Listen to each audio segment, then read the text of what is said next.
Assalamualaikum warahmatullahi wabarakatuh. Om Swastiastu. Perkenalkan, nama saya Willy Analia dari kelas 10 MIPA 4. Pada video ini saya akan menjelaskan tentang daur biogeokimia. Apa itu daur biogeokimia? Daur biogeokimia adalah peredaran unsur-unsur kimia dari lingkungan melalui komponen biotik dan kembali lagi ke lingkungan. Proses tersebut terjadi secara berulang-ulang dan tidak terbatas. Jika suatu organisme mati, bahan organik yang terdapat di dalam tubuh organisme tersebut akan dirombak menjadi zat anorganik dan dikembalikan ke lingkungan. Unsur-unsur kimia yang terdapat di alam dapat berbentuk padat, cair, atau gas. Unsur-unsur kimia tersebut dapat disintesis oleh tumbuhan menjadi berbagai senyawa organik, misalnya karbohidrat, protein, lemak, enzim, nukleoprotein, DNA, dan RNA. Nah, adapun fungsi daur biogeokimia yaitu sebagai siklus materi yang mengembalikan semua unsur-unsur kimia yang sudah terpakai oleh semua yang ada di bumi, baik komponen biotik maupun komponen abiotik, sehingga kelangsungan hidup di bumi dapat terjaga. Terdapat jenis-jenis daur biogeokimia, yaitu daur karbon, daur nitrogen, daur air, daur fosfor, dan daur sulfur. Nah, saya akan menjelaskan salah satu jenis daur biogeokimia, yaitu daur air. Daur air dikenal juga dengan istilah siklus hidrologi. Daur air adalah siklus air yang terjadi secara terus-menerus dan berulang, mulai dari air yang ada di darat berubah menjadi awan hingga menjadi hujan dan kembali menjadi air.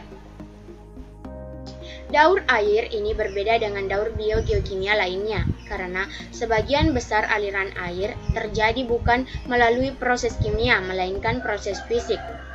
Air mempertahankan bentuknya sebagai H2O, kecuali terjadi perubahan kimia dalam proses fotosintesis. Sumber air di alam yaitu lautan, danau, rawa, waduk, dan sungai. Di dalam tubuh makhluk hidup, air berperan sebagai pelarut, berfungsi mentransform zat makanan dan zat sisa metabolisme, mengatur tekanan osmotik sel, mengatur suhu tubuh, dan berbagai reaksi kimia di dalam tubuh.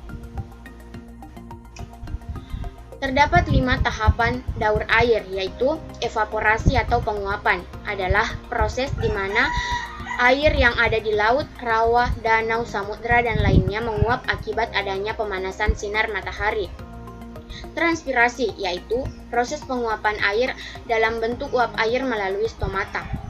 Kondensasi merupakan peristiwa pengembunan, yaitu perubahan wujud benda gas menjadi cair. Dalam peristiwa kondensasi terjadi pelepasan panas.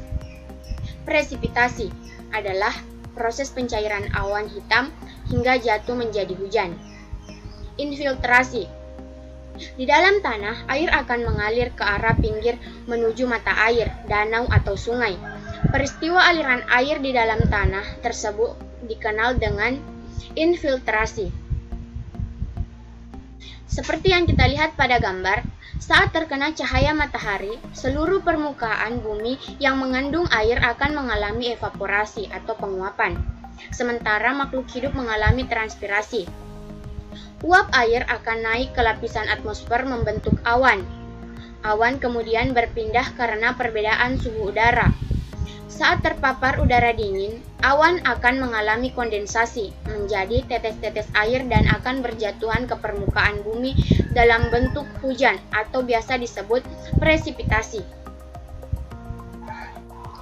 Air hujan akan masuk ke dalam tanah secara vertikal melalui infiltrasi. Infiltrasi air hujan pada daerah yang bervegetasi lebih besar jika dibandingkan dengan daerah yang tidak bervegetasi, karena vegetasi menghasilkan tumpukan dedaunan kering yang dapat meningkatkan porositas tanah.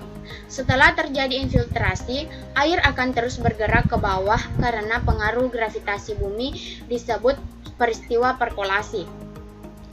Sebagian air tanah diserap oleh tumbuhan untuk fotosintesis. Air tanah dalam bentuk mata air, sumur, danau, dan sungai dimanfaatkan oleh hewan maupun manusia untuk menunjang kehidupan. Air sungai akan mengalir ke tempat yang lebih rendah dan akhirnya menuju ke laut. Di lautan, laju evaporasi lebih tinggi daripada presipitasi. Dan begitupun sebaliknya, di daratan, laju presipitasi lebih tinggi daripada evaporasi dan transpirasi. Sekian, Assalamualaikum warahmatullahi wabarakatuh, dan terima kasih.